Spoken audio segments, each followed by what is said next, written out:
అందరికీ నమస్కారం అండి. ఈరోజు మన లేటెస్ట్ ఇంపార్టెంట్ న్యూస్ ఏంటో చూసేద్దాం. చూసే ముందు అందరికీ హ్యాపీ భోగి. అండ్ ఈరోజు మనకి మహాశ్వేతాదేవి గారు ఒక మాట చెప్తున్నారండి. అంధకారం తిష్ట వేసుకొని కూర్చున్న చోట రచయితలు మరింత జాగరూకులై వ్యవహరించాలి. వెలుగును ప్రసరించే రచనలు చెయ్యాలి. అప్పుడే అన్యాయాల నుంచి అమాయకుల్ని కాపాడగలరు. అన్యాయం జరుగుతున్న ప్రజలకు అలాంటి వాళ్ళని అమాయకుల్ని కాపాడగలరు అని చెప్తున్నారు. అంతే కదండీ! రేపు మనం కనుమ రోజు చక్కగా గాలిపటాలనేవే ఎగరేస్తాం కదా! పదవే వయ్యారి గాలిపటమా అని చెప్పి మంచిగా హెడ్‌లైన్ అయితే వేశారు. దానిలోని అర్థం ఏంటంటే, మన జీవితంలో ఎన్ని ఒడిదుడుకులు, ఒత్తిళ్ళు వచ్చినా కూడా మనం తట్టుకొని నిలబడేలాగా మన పిల్లలకి మనం నేర్పాలి అని చెప్పి గాలిపటం ఎంత ఎత్తు ఎగిరినా దాని దారం మన చేతిలోనే ఉంటది.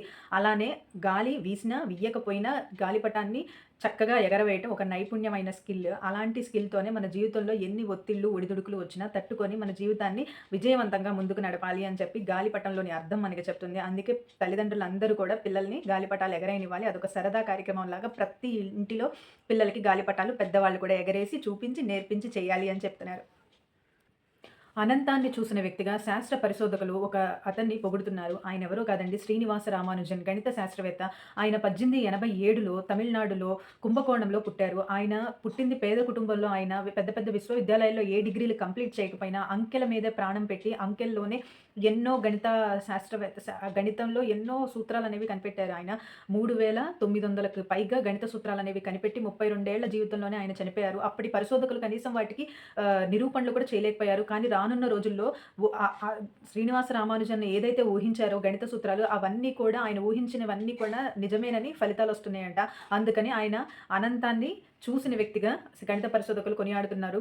అసలు ఏ సౌకర్యాలు లేకుండా సామాన్య కుటుంబంలో పుట్టి ఆయన ఇంతమందికి స్ఫూర్తిదాయకంగా నిలిచారు అని చెప్పి ఆయన గురించి చెప్తున్నారు. మన భారతీయ విజ్ఞాన శాస్త్రవేత్తకు శ్రీనివాస రామానుజన్ చాలా గర్వకారణం అని కూడా చెప్తున్నారు. అంకెల రూపంలోని ఆయన ఆలోచనలు సృష్టిని అర్థం చేసుకోవడానికి నేటికి వెలుగుదారిని చూపుతుండటం భారతీయ వైజ్ఞానిక పటిమకు నిదర్శనం అని చెప్పి శ్రీనివాస రామానుజన్ని కొనియాడుతున్నారు. పర్యాటకం పరుగులు మొత్తానికి ఆత్రేయపురంలో జరిగిన పడవ పోటీలకు ముగింపు కార్యక్రమంలో మంత్రులు, హోంమంత్రి అనిత గారు, మంత్రులు దుర్గేష్ గారు పాల్గొని వాళ్ళకి మంచి బహుమతులు అనేవి అందజేశారండి. మన ఆత్రేయపురం అంటే పూతరేకులే కాకుండా ఇక నుంచి పడవ పోటీలు కూడా గుర్తుండేలాగా అంత చక్కగా ఆత్రేయపురంలో జాతీయ స్థాయి పోటీలు పెట్టారు. దుర్గేష్ గారు చెప్తున్నారు, జాతీయ స్థాయి పోటీలు 2 ఏళ్లలో ప్రపంచ స్థాయి పోటీలుగా మన గోదావరి తీరాన జరగాలని చెప్పి ఆయన కోరుకుంటున్నారు. అలానే అభివృద్ధి చేస్తామని కూడా చెప్తున్నారు. అంతేకాదండి, డాక్టర్ బిఆర్ అంబేద్కర్ కోనసీమ జిల్లాలో sir Arthur cotton Godavari trophy Sankranti సంబరాలు అనేవి చాలా చక్కగా జరిగాయి. తమిళనాడు, కేరళ, ఆంధ్రప్రదేశ్ ఇలా చాలా దేశాల నుంచి, రాష్ట్రాల నుంచి మన ఊరికొచ్చి గోదావరిలో వచ్చి పోటీలనేవి చాలా చక్కగా జరిగినాయి. ఏలూరు, కోనసీమ జిల్లా, పల్నాడు జిల్లాకి ప్రథమ, ద్వితీయ, తృతీయ బహుమతులు అనేవి వచ్చాయి. చాలా హ్యాపీగా ఉన్నారు వాళ్ళు. ఇలాంటి మరెన్నో జరగాలని చెప్పి ప్రతి సంక్రాంతి ఇంతే చాలా హ్యాపీగా జరగాలని చెప్పి మనందరం కూడా కోరుకుందాం. కుక్క కాటు బాధితులకు భారీ పరిహారం చెల్లించాలని రాష్ట్ర ప్రభుత్వమే చెల్లించాలని సుప్రీంకోర్టు ఆదేశాలు జారీ చేస్తుందండి. గత 5 ఏళ్ల నుంచి కుక్కల వల్ల చాలామంది పిల్లలు, చిన్నపిల్లలు, పెద్దవాళ్ళు చాలా నష్టపోతున్నారు. వాటికి ఆహారం పెట్టొద్దు అని చెప్పి కూడా చెప్తున్నారు. సో ఎవరైతే ఇంకా ఆహారం పెడుతున్నారో అలాంటి వాళ్ళకి ఖచ్చితంగా ఏ కుక్కల వల్ల అయితే ఆ హాని జరుగుతుందో వాటికి అన్నం పెట్టిన వాళ్ళకు కూడా ఆ పరిహారం బాధ్యత అనేది వాళ్ళ మీద కూడా పడుతుంది. ఎందుకంటే ఎన్ని సార్లు చెప్పినా నిమ్మకు నీరెత్తినట్టు ఉంటున్నారు. So please be careful. కుక్కలనేవి ఎక్కువైపోతున్నాయి. వాటికి ఆహారం పెట్టొద్దని చెప్పి చెప్తున్నారు ఫైనల్‌గా. డెలివరీ కార్మికుల సేఫ్టీని ఉద్దేశంగా పెట్టుకొని 10 నిమిషాల్లో డెలివరీ చేస్తామనే మాట ఆపేయండి అని చెప్పి సంస్థలకు మంత్రిత్వ శాఖ వార్నింగ్ అయితే ఇచ్చేసింది. కార్మికుల కష్టాన్ని అర్థం చేసుకోండి. వాళ్ళు 10 నిమిషాల్లో అంత ఫాస్ట్‌గా వచ్చేస్తే బ్లింకిట్ ఇంకా స్విగ్గీ, జెప్టో ఇలాంటివన్నీ కూడా 10 మినిట్స్‌లో ఆర్డర్ అనేది మీ ఇంటికి వచ్చేస్తది అని ఇలా చెప్పకండి. ఆర్డర్ అయితే వస్తది, కానీ 10 మినిట్స్‌లో కాదు. సేఫ్టీని కూడా ముఖ్యమే కదా! కార్మికుల సేఫ్టీ కూడా, డెలివరీ కార్మికులది. అందుకని చెప్పి ఇక నుంచి 10 నిమిషాలు అనే ట్యాగ్‌లైన్ నుంచి విరమించుకున్నట్టు బ్లింకిట్ అనేది ఆన్‌లైన్‌లో ఎక్స్ వేదికగా తెలిపేసింది. సో ప్లీజ్ ఇంకెవరు కూడా 10 నిమిషాల్లో ఆర్డర్ వస్తుందని బిలీవ్ చేయకండి. ఎందుకంటే గిగా కార్మికులు, వీళ్ళందరినీ గిగా కార్మికులు అంటున్నారు. వీళ్ళందరూ ఒక సంఘంగా ఏర్పడి సమ్మె చేశారు. మా ఆరోగ్యం, ఆదాయం, మా కుటుంబ బాధ్యత, మా పిల్లల సంరక్షణ ఇవన్నీ కూడా మా మీదే ఆధారపడి ఉన్నాయి. మేము ఇంత ఫాస్ట్‌గా డెలివరీ చేయడంతో మాకు ట్రావెల్ చేసేటప్పుడు యాక్సిడెంట్స్ అవ్వచ్చు. దాని తర్వాత మాకేంటి, మా లైఫ్ టైమ్ ఏంటి, మా కుటుంబం ఏమైపోద్ది, ఇలాంటివన్నీ కూడా వాళ్ళు సంఘంలో చెప్పారనమాట. సో దీనిపై మంత్రిత్వ శాఖ కూడా కన్సర్న్ చూపించి వాళ్ళకి కొన్ని మార్పులు, చేర్పులు వాళ్ళ ఆదాయం మీద, వాళ్ళ భద్రత మీద చాలా చర్యలు చేపట్టారు. ఉప ముఖ్యమంత్రి పవన్ కళ్యాణ్ గారు జపనీస్ మార్షల్ ఆర్ట్స్‌లో కెంజుట్సులో అధికారికంగా ప్రవేశం పొందడం అనేది జరిగిందండి. దీని గురించి ప్రధానమంత్రి నరేంద్ర మోదీ గారు ఉప ముఖ్యమంత్రి పవన్ కళ్యాణ్ గారికి అభినందనలనేవి తెలిపారు. ప్రజా జీవితం అండ్ సినిమా కెరీర్ ఇవన్నీ ఉన్నా కూడా క్రమశిక్షణ, ఏకాగ్రతతో మీరు దశాబ్దాల పాటు జపనీస్ మార్షల్ ఆర్ట్స్‌లో ఇంతటి నైపుణ్యం సాధించడం అనేది మీ క్రమశిక్షణ, ఏకాగ్రత అనేది ఇందులోనే మీ పట్టుదల అనేది తెలుస్తుంది అని చెప్పి ఉప ముఖ్యమంత్రి పవన్ కళ్యాణ్ గారిని అభినందించారు.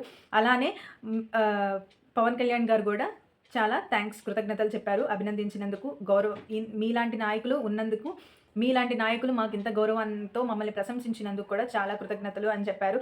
అంతేకాదండి, మీలాంటి నాయకులు చాలా మందికి స్ఫూర్తిగా నిలవాలి అని చెప్పి ప్రధానమంత్రి నరేంద్ర మోదీ గారు ఉప ముఖ్యమంత్రి పవన్ కళ్యాణ్ గారికి తెలియజేశారు. అలాగే సార్, మేము చాలా మందికి ఒక బాట అనేది చూపిస్తామని కూడా ఉప ముఖ్యమంత్రి పవన్ కళ్యాణ్ గారు చెప్పారు.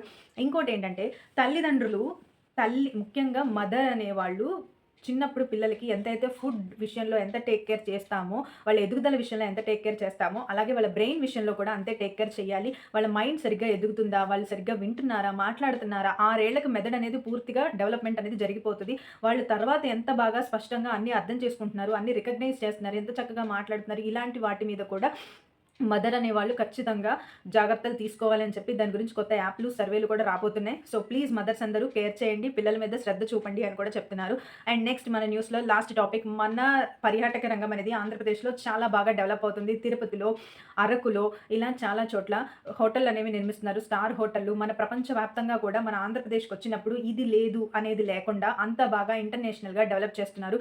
సో చాలా మందికి కూడా ఉద్యోగాల అవకాశాలు అనేవి దీనివల్ల కలుగుతాయని చెప్తున్నారు. విమానయాన రంగం కూడా సూపర్గా ఉపాధి అవకాశాలు కల్పిస్తున్నామని చెప్పి విమాన తయారీ అండ్ విమానం ఇక్కడి నుంచే వెళ్ళడం, శిక్షణ అనేది జరుగుతుంది. అంటే విమానంలో ఏ పార్ట్స్ అనేవి పోతే వాటిని ఎలాగా బాగు చేయాలి, విమానాన్ని ఎలాగ తయారు చేయాలి అనే వాటి మీద శిక్షణ అనేది మన విశాఖపట్నంలోనే జరుగుతుంది. అండ్ పైలట్ల కొరత లేకుండా చాలామంది పైలట్లని సిద్ధం చేయడానికి విశాఖపట్నం రెడీగా ఉంది. కొత్త విమానాశ్రయాలు కూడా అక్కడ రెడీ అవుతున్నాయి. విమానాశ్రయం రెడీ అవబోతుంది భోగాపురంలో కూడా స్టార్ హోటళ్ళు రెడీ అవుతున్నాయి. సో వీటన్నింటి వల్ల చాలా మందికి ఉపాధి అవకాశాలన్నీ కలుగుతాయని చెప్పి చంద్రబాబు నాయుడు గారు చెప్తున్నారు. మన ఏపీని హెల్దీ, వెల్దీ, హ్యాపీ స్టేట్గా చూడాలని చెప్పి ఆయన ఎప్పుడు ఇదే మాట చెప్తున్నారు. మనం కూడా అదే పాజిటివ్నెస్తో ముందుకు వెళ్దాం. ఇవేనండి మన ఈరోజు ఇంపార్టెంట్ న్యూస్.